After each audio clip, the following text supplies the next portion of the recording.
Tips for a happy relationship. Never compare. Magkakaiba ang mga tao.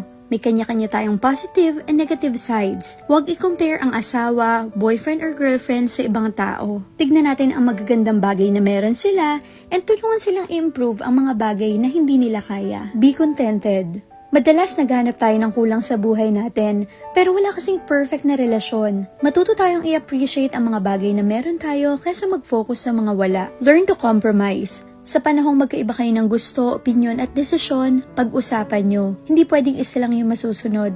Kailangan mag-meet halfway kung saan ang desisyon nyo ay makakabuti sa inyong dalawa. Respect your partner. Kung mahal mo siya, irerespeto mo siya at hindi ka gagawa ng ikakasakit ng damdamin niya at makakasira sa inyong dalawa. Communication is the key. Mahalaga na nakakapag-usap kayong dalawa para mas maintindihan nyo ang nararamdaman ng bawat isa.